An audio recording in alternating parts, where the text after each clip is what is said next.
എൻ്റെ മക്കളുടെ ഫേവറേറ്റ് ഐറ്റങ്ങൾ ഒന്നാണ് സോയാബീൻ ഫ്രൈ. അതുണ്ടെങ്കിൽ പിന്നെ അവർക്ക് ചോറിൻ്റെ കൂടെ വേറെ ഒന്നും വേണ്ട. അത്രയ്ക്ക് രുചിയാണ് ഇതിന്. ഉണ്ടാക്കാനും വളരെ എളുപ്പമാണ്. നമുക്ക് ആദ്യം തന്നെ ഒരു പാത്രത്തിനകത്ത് വെള്ളം വെക്കാം. അത് നല്ലപോലെ തിളച്ച് വരുന്ന സമയത്ത് ഉപ്പിട്ട് കൊടുക്കാം. ഇനി ഇതിനകത്തേക്ക് സോയാബീൻസ് ഇട്ട് കൊടുത്ത് ഒരു 5 മിനിറ്റ് നമുക്ക് വേവിച്ചെടുക്കാം. അപ്പോഴേക്ക് സോയാബീൻസ് നല്ലപോലെ തന്നെ വെന്ത് വരും. ഇനി 2-3 വട്ടം ഈ വെള്ളം ഒന്ന് മാറ്റി കളഞ്ഞതിന് ശേഷം സോയാബീൻസ് നല്ലപോലെ ഒന്ന് പിഴിഞ്ഞെടുത്ത് മാറ്റി വെക്കാം. നല്ലപോലെ വെള്ളം പോകണം. ഇനി നമുക്കിതിനകത്തേക്ക് ആവശ്യമായ മസാല തയ്യാറാക്കാം. കാശ്മീരി മുളക് പൊടി, ഗരം മസാല, കുരുമുളക് പൊടി, മഞ്ഞൾപ്പൊടി, ഒരു 1/4 സ്പൂൺ ഇഞ്ചി വെളുത്തുള്ളി പേസ്റ്റ്, ഉപ്പും കൂടെ ഇട്ട് കൊടുക്കാം. പിന്നെ കുറച്ച് വെള്ളം കൂടെ ഒഴിച്ച് കൊടുത്ത് നല്ല പേസ്റ്റ് രൂപത്തിൽ മസാല തയ്യാറാക്കാം. ഇനി ഇതിനകത്തേക്ക് നമ്മൾ നേരത്തെ വെള്ളം പിഴിഞ്ഞ് മാറ്റി വെച്ചിരിക്കുന്ന സോയാബീൻസ് ഇട്ട് കൊടുത്ത് നല്ലപോലെ തന്നെ ഒന്ന് മസാല തേച്ച് പിടിപ്പിക്കുക.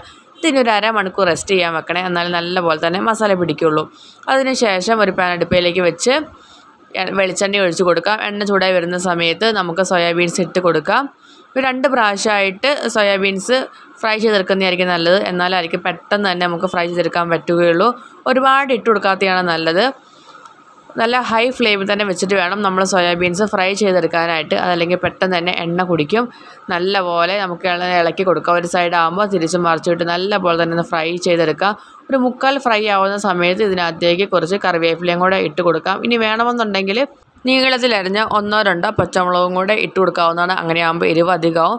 കുട്ടികൾക്കൊക്കെ കൊടുക്കാനുള്ളതാണെന്നുണ്ടെങ്കിൽ പച്ചമുളക് ഇട്ട് കൊടുക്കാതിരിക്കുന്നതാണ് നല്ലത്. ഇപ്പോൾ ഇത് നല്ലപോലെ തന്നെ ഫ്രൈ ആയി വന്നിട്ടുണ്ട്. നമുക്കിനി ഇത് കോരി മാറ്റാം.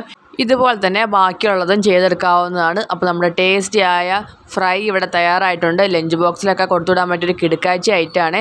അപ്പോൾ എല്ലാവരും ഉണ്ടാക്കി നോക്കണേ.